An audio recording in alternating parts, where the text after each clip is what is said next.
잘못이 있어. 안희정 잘못은 뭐냐면 안희정이 너무 말을 어렵게 해. 옛날에 그 운동권 선배들이랑 어울리면서 사실은 언어라는 게 그 청소년기에 형성이 돼요. 근데 안희정은 그 청소년기에 그 운동권 선배들이랑 그 막스 레닌주의나 이런 내용들을 읽고 토론하고 그랬던 거 아니야. 그러니까 말투가 얼마나 어려워졌겠어. 그러니까 그 사람이 그렇게 평생을 지금 50살까지 살아온 거 아니야. 50몇 살까지. 그러니까 말투가 너무 어려운 거지. 말투가 너무 어려워서 결국 사고가 난 거야. 그러니까 미디어 오늘에서 난 제목만 봤지만 그런 얘기를 했더만 안희정의 중도 노선과 추상적 논법이 시험대에 올랐다.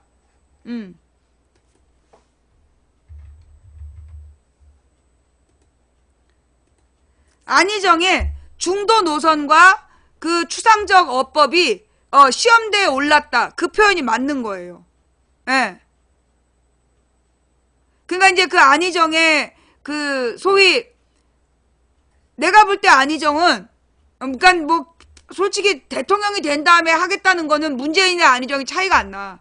똑같아. 문재인의 안희정이 대통령이 된 다음에 걸어갈 노선은 난 같다고 봐. 다르지 않다. 내나 노무현 대통령이랑 걸었던 방식이랑 비슷할 거라고 봐. 그래서 그렇게 재벌개혁을 칼같이 하지 못할 거다.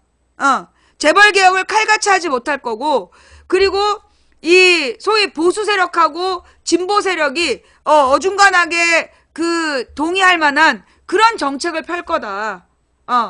그러면서 그 뭐라 그러나 이게 날카롭게 선을 긋기보다는 대연정 같은 통합의 리더십 쪽으로 갈 거다.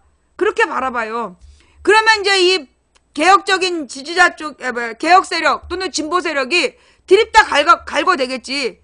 그랬을 때 나는 솔직히 내가 왜 안희정보다는 문재인이 더 마음이 가냐 하면 문재인은 욕을 먹으면 마음이 아파해. 문재인은 욕을 먹으면 미안해하고 마음이 아파하는 게 있어. 근데 안희정 같은 사람은 누가 욕을 하더라도 이게 자기가 소신에 맞다. 그러면 밀어붙일 사람이야. 그래서 그 안희정의 소신이 나는 위험한 기회다라고 보는 거야. 예. 안희정의 소신이 어쩌면 위험한 기회다.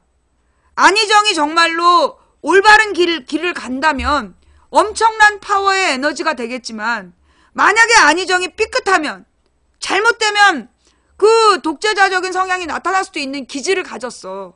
문재인은 독재자적인 기질이 아니야. 그러니까 문재인이 대통령이 되면 위험 요소는 늘 밑에 사람이야. 문재인이 만약에 대통령이 되면 그 밑에 있는 애들이 최순실 저리 가라로 사고를 칠 거야. 그래서 날마다 욕을 먹을 거야. 그래서 소위 진보 세력들이나 문재인 지지 세력들이 얼굴을 들고 살 수 없을 만큼 문제가 될 거다. 그래서 또 문재인이 욕을 바가지를 혼자 다 먹겠지. 그게 내가 느끼는 문재인의 한계라면 안희정은 지금 누구의 도움 없이 혼자 갔어. 완전히 자기 혼자서 거기까지 간 사람이야. 누구한테도 빚이 없어. 그러니까 자기 주장대로, 자기 소신대로 갈 거란 말이야. 그러면 그 안희정이 대통령이 되면 소위 문재인 똘마니들이 저지를 만한 잘못은 일어나지 않겠지. 그런데 안희정 자체가 누구 말도 듣지 않고 자기의 길을 가는 사람이기 때문에 혹시 독재적인 방향으로 가면 어떡하나, 그게 안희정에 대한 나의 두려움인 거야. 그러면 안희정이 어제 한 말은 그 나의 두려움에 대한 답변인 거야. 나는 누구의 말이든, 안희정은 자기는 누구의 말이든 그의 선한 뜻을 인정한다. 그 얘기를 하는 거야. 그리고 나서 해법을 갖고 있느냐, 그 해법을 가지고 토론하자. 그래서 풀어가겠다는 뜻이야. 그걸 민주주의라고 설명한 거예요. 이게 무슨 얘기인지 알겠어? 내가 안희정한테 갖고 있는 두려움이, 이 사람은 아무의 도움도 받지 않고 저기까지 갔기 때문에 자기 소신대로 밀어붙이면 혹시 박정희처럼 뭐 박정희, 안희정 이름이 완전히 반대잖아. 박정희, 안희정. 그러니까 이게 박정희 같은 그런 혼자 독고다이식, 옛날 말로 독고다이식 한마디로 독재적인 어떤 기질이 나타나면 어떡하지? 그게 나를 가장 두렵게 했던 부분이야. 그런데 안희정이 그 부분에 대한 나의 그 공포에 대해서 자기 나름대로의 나는 해명을 한 거라고 봐. 나를 대상으로 한 게 아니라 민주주의에 대한 자기 철학을 설명한 거지. 민주주의라는 건 누가 얘기하든 상대방의 뜻을 선하다라고 인정해주는 데에서 시작해야 된다. 그래야 그 다음에 해법을 찾아나갈 수 있다. 더 빨리 문제를 해결하는 방법이다. 예. 그런 얘기를 한 거야. 그런데 그 설명이 손석희의 이 철학적 담론이 더해지면서 너무 더 추상적으로 가버린 거야. 너무 추상적으로 가버린 거야. 그러니까 내가 볼 때는 이 손석희가 문재인이나 안희정한테 더 세게 밀어붙인 것 같아. 그러니까 문재인 때도 기억나죠? 문재인 지지자들이 손석희 욕 쌍욕했던 거. 기억나죠? 그러니까 문재인이 손석희의 질문에 답을 못했어. 땀을 줄줄 흘리면서 막 이러면서 한동안 긴 침묵이 진행됐단 말이야. 그래가지고 그냥 손석희가 얼마나 욕을 먹었는지 몰라. 근데 어저께 손석희는 안희정한테도 그렇게 무섭게 대했어. 너가 철학적 담론을 이야기해? 좋아. 그러면 내가 너에게 철학적으로 묻겠어. 그래서 철학적인 질문을 던진 거야. 그래서 둘이서 철학적인 담론을 주고받은 거야. 근데 우리 같은 민간인 대중이 볼 때는 무슨 개 풀 뜯어먹는 소리하고 자빠졌나 싶은 거지.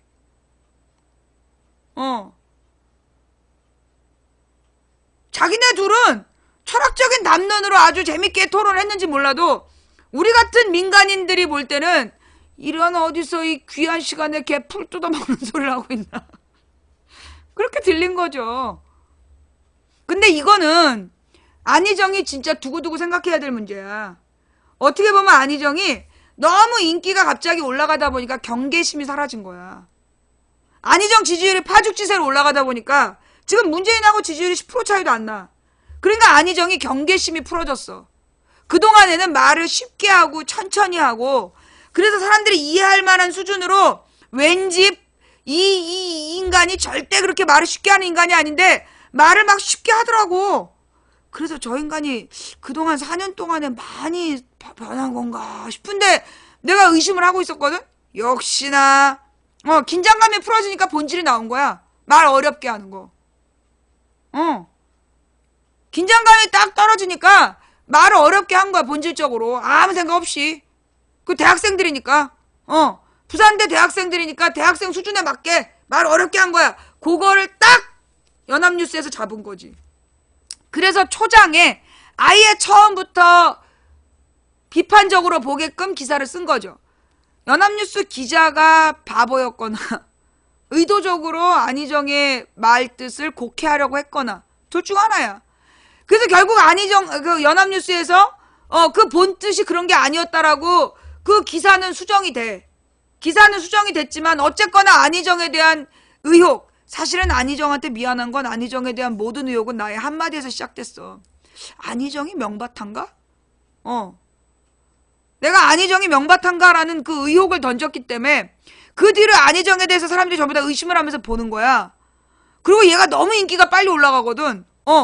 아니 이게 인기가 해도 너무 빨리 올라가. 5년 동안 쌓은 문재인의 지지율이 있는데 아니 너무 빨리 올라가는 거야. 그러니까 이게 안희정에 대해서 사람들이 이거 너무나 종편에서 띄워주는 거 아니냐?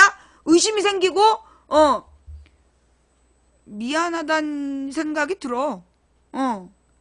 근데 나는 솔직히 그 당시 그 말을 했던 이유가 뭐냐면 안희정이 너무 빨리 올라가면 위험하다고 봤어. 어렵게 천천히 올라가는 모습을 보여줘야지 너무 쉽게 올라가는 모습을 보여주면 이게 스릴이 없다. 그 스릴이 없기 때문에 나는 속도 조절이 좀 필요하다. 그래서 내가 한마디를 친 거였어. 명바탄가? 그래서 나는 철저히 내가 두 가지 의미에서 하나는 너무 빨리 올라가면 안 된다. 두 번째는 검증하면서 가자. 내 고민. 이 사람 진짜 믿을 만한 사람이냐. 내가 문재인은 오랫동안 지켜봤는데 좀 답답해서 그렇지 나쁜 놈은 아니다. 내가 문재인은 오랫동안 지켜봤는데 이 사람은 좀 답답하고 느려. 빠릿빠릿하지 않고 임기응변이 느리기 때문에 순발력이 떨어지기 때문에 아주 그냥 속에서 그냥 천불이 나. 그래도 결정적으로 잘못된 길을 갈 사람은 아니다. 그게 내가 문재인에 대한 생각이라면 안희정은 지금 검증이 안 됐어. 그래서 나는 안희정에 대해서 검증하면서 가야 된다. 그런 생각을 한 거예요.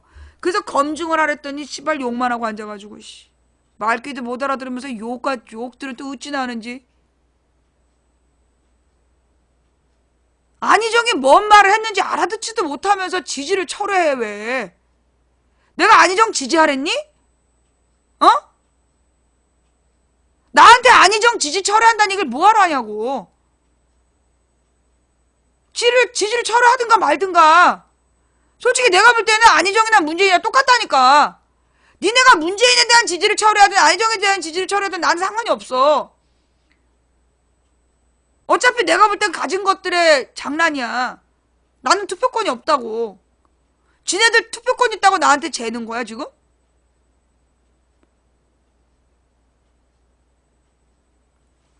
그러니까 그러면서 결국은 지금 이 중요한 때, 정말로 이 중요할 때 언론에서 얼마나 난리가 났어. 지금 이 언론에서요. 그 안희정 문재인 그 난리 났잖아. 뭐 문재인이 안희정의 선에는 이해했다. 해명은 이해하는데 안희정의 발언에는 분노가 없다라고 문재인이 얘기를 해. 그러니까 안희정이 또 그 말을 딱 받아친 거야. 나는 분노를 조직화하고 싶지 않다. 무서운 논쟁이야 이거. 이거 지금 문재인하고 안희정 사이에 어마어마한 지금 만약에 그 말을 근데 보니까 그 말을 둘 다 했어. 이거 진짜 무서운 논쟁이에요.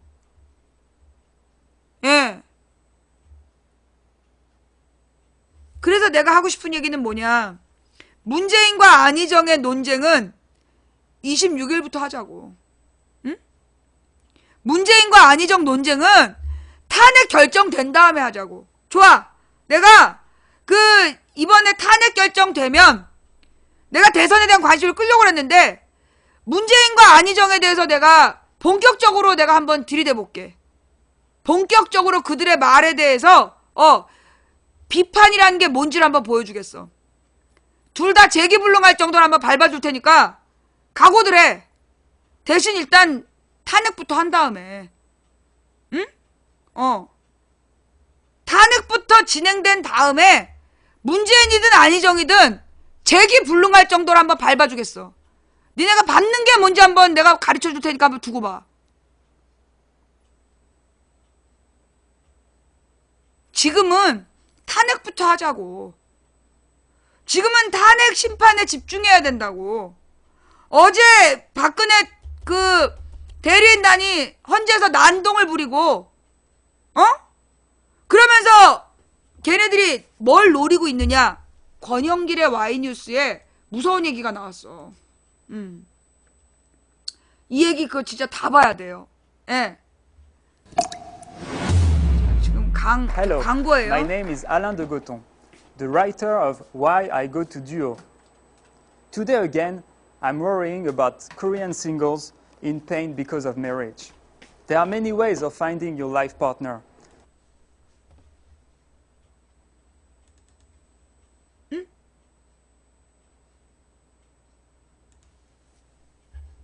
권영철의 Y뉴스입니다. 보도국의 권영철 손임 기자 나와 있습니다. 어서 오십시오. 네. 안녕하십니까. 잘 다녀오셨습니까? 잘 다녀왔습니다. 그리고 김현정 김현정 앵커의 휴가가 시작됐습니다. 자, 오늘은 어떤 얘기를 준비했습니까? 좀 뻔한 얘기를 준비했습니다. 뻔한 얘기? 예. 박근혜 대통령 측 탄핵 심판 대리인들이 헌법재판소의 최종 변론을 오는 24일이 아닌 3월 2일이나 3일로 연기해달라고 요청했지 않습니까? 예. 이건 뭐 누가 보더라도 탄핵 심판을 지연시키는 의도로 보이지 않습니까? 정말 뻔하네요. 예. 야당에서도 일제히 꼼수 부리지 말라면서 비판의 목소리를 높이고요. 근데 박근혜 대통령 측은 왜 뻔한 이 카드를 꺼냈을까? 그게 주제입니다. 예. 탄핵 심판을 연기시키려는 의도인 건 알겠는데 왜 이런 카드를 하필 꺼냈을까? 그 얘기를 해봐야겠네요. 분명히 시간을 벌려는 뻔한 수입니다. 그렇지만 파고 들어가 보면은 의도하는 바가 놀라울 정도입니다. 예. 첫 번째는 구속은 어떻게라도 피해보자. 그런 의도가 있을 거고요. 두 번째는 탄핵 불복의 빌미를 만들려는 의도가 아닌가. 그런 분석도 가능하고요. 세 번째는 탄핵 기각을 도모해 보려는 의도가 아니겠는가. 네 번째가 가장 중요한데 탄핵 심판 선고 전에 자진 사퇴하려는 의도가 있는 거 아닌가. 선고 전에 자진 사퇴. 요거. 먼저 이 네 가지를 왜 먼저 말씀을 드리고 분석을 하느냐 하면은 이게 서로 맞물려 있는 점이 있기 때문입니다. 네, 그래도 일단 1번, 2번, 3번, 4번 차례대로 해봅시다. 네. 첫 번째. 구속을 피해보자는 것은 박영수 특별검사의 수사기간이 일주일 남았죠, 이제. 그렇죠. 수사기간 연장은 지금으로서는 물 건너갔다고 보는 게 정확할 겁니다. 그렇게. 조금 전에 아까 저 원유철 후보랑 뭐 인터뷰 하셨잖아요. 예. 여당인 자유한국당이 거부하면은 국회 선진화법에 걸려서 방법이 없습니다. 특검 입법도 안 되고. 예. 그런데 최종 변론을 2월 24일에 하게 되면 대통령이 그만둘 타이밍을 잡기가 어려워집니다. 예. 대통령 권한대행인 황교안 국무총리는 특검 연장 여부를 종료 하루 전에 하겠다고 했죠. 2월 27일 날 연장 여부를 결정하겠다는 거 아닙니까? 예. 그런데 대통령이 특검 종료를 보지 못하고 그만둘 경우에 대통령이 가령 2월 25일 내가 이제 4년 됐으니까 그만두겠다라고 예를 들자면은 그러면은 황 총리가 특검 연장을 안 해야 될 이유도 별로 없어지잖아요. 예. 그러면은 특검에 의해서 구속될 여지가 남아있게 되죠. 국회 탄핵 소추위 측 한 대리인은 1차적으로 특검 수사기간 연장이 안 되는 걸 보려는 것 같다. 그게 제일 관심사인 것 같다라고 얘기했고요. 청와대 한 핵심 관계자도 일단 특검은 넘기고 봐야 한다고 얘기를 했거든요. 특검 연장 없이 끝나더라도 구속 가능성은 또 남습니다. 예. 탄핵이 인용돼서 파면될 경우에 검찰로서는 구속영장을 청구하지 않을 수 없습니다. 예. 왜? 뇌물 공유 혐의로 이재용 삼성전자 부회장이 구속돼 있는 마당에 돈 준 사람이 들어가 있는데 돈 받은 사람을 영장 청구하지 않을 수 없죠. 검찰의 한 검사장급 간부도 탄핵이 인용된다면은 특검이건 검찰이건 구속영장을 청구하지 않을 수 없을 거다. 따라서 특검이 끝난 뒤인 3월 2일이나 3일쯤 최종 변론이 이루어지면은 박 대통령 측에서는 특검의 구속을 피하면서 선택할 카드가 많아진다는 거죠. 그렇죠. 그리고 탄핵 불복 빌미를 만들려고 한다. 이게 두 번째였어요. 예, 피청구인 대리인단이 헌재에 제출한 의견서에 23일 최종 의견서를 내고 24일 최종 변론을 여는 건 사안의 중대성을 고려할 때 지나치게 촉박하다 이렇게 주장을 했습니다. 예.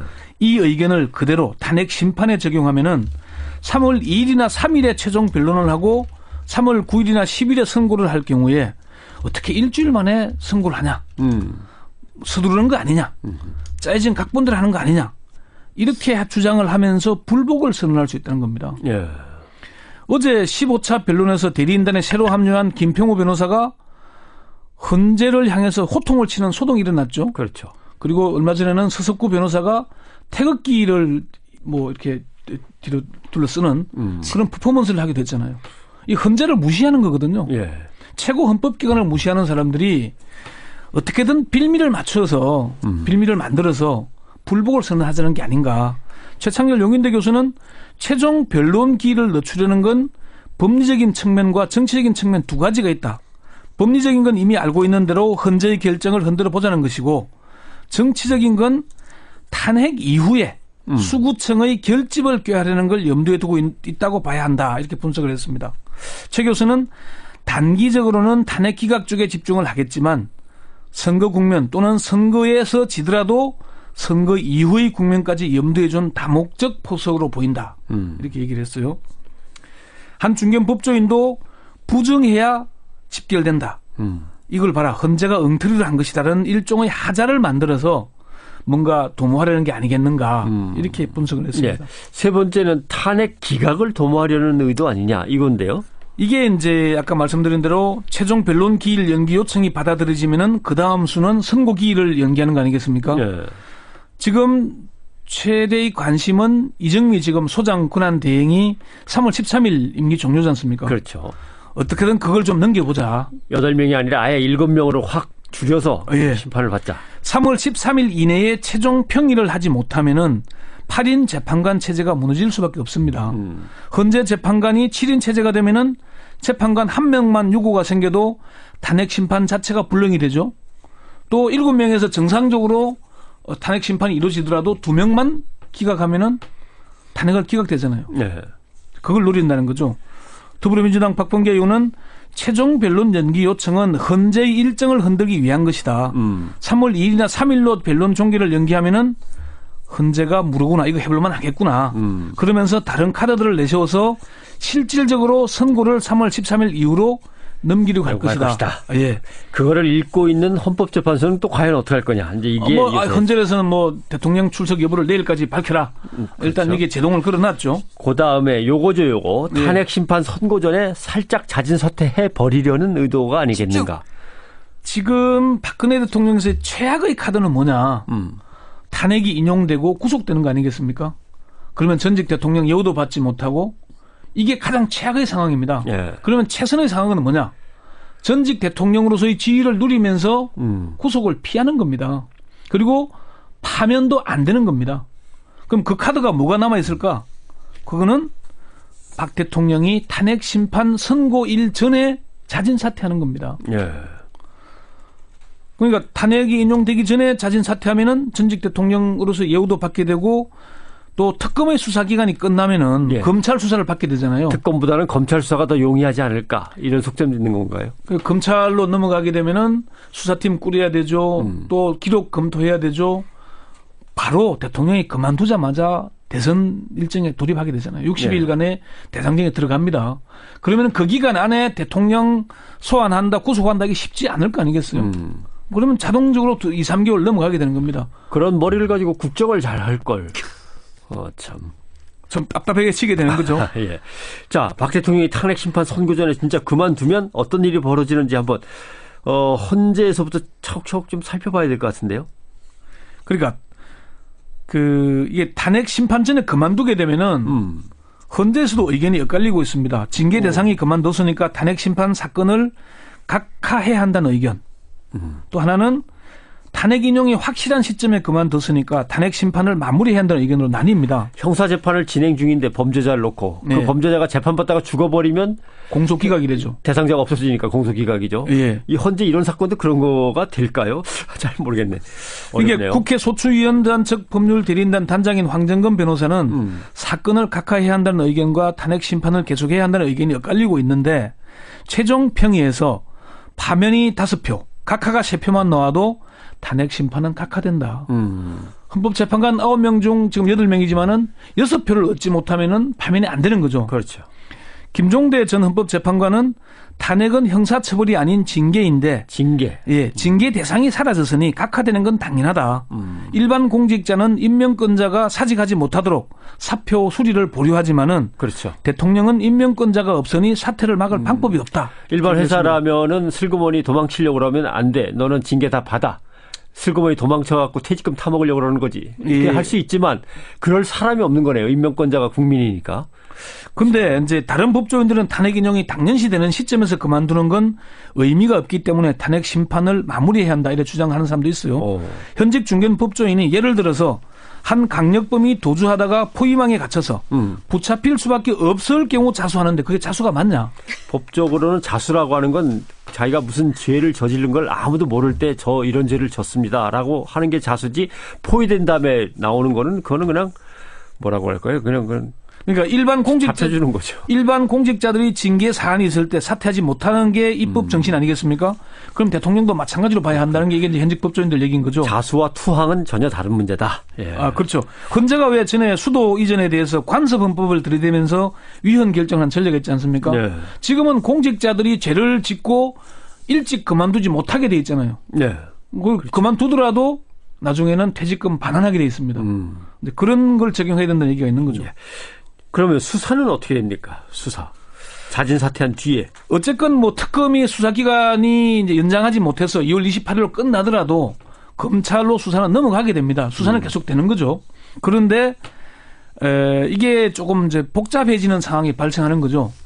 바로 지금 특검이 연장되면은 대통령 탄핵 인장이 탄핵 인용이 되면서 구속되는 길이 남지만은 일단 특검은 끝나잖아요. 네. 그다음 검찰이 결정해야 되는데 지금 김수남 검찰총장 그리고 이영렬 서울중앙지검장은 박근혜 대통령이 임명한 사람입니다. 예. 그리고 물론 박 대통령이 검찰 수사 결과를 부정하는 발언을 했으니까 뭐 의미가 없어지긴 했습니다만은 어쨌건 특검에서처럼 이렇게 빨리 추진되기는 어려울 겁니다. 예, 알겠습니다. 중요한 것은 검찰의 의지가 중요한 거죠. 아, 검찰의 의지 한번 뭐 지켜보기로 하십시다. 권영철 기자였습니다. 와이뉴스였습니다. 박근혜 측에 내가 궁금한 거지. 김기춘이가 잡혀 들어갔잖아. 김기춘도 잡혀 들어가 있고 최순실도 잡혀 들어가 있어.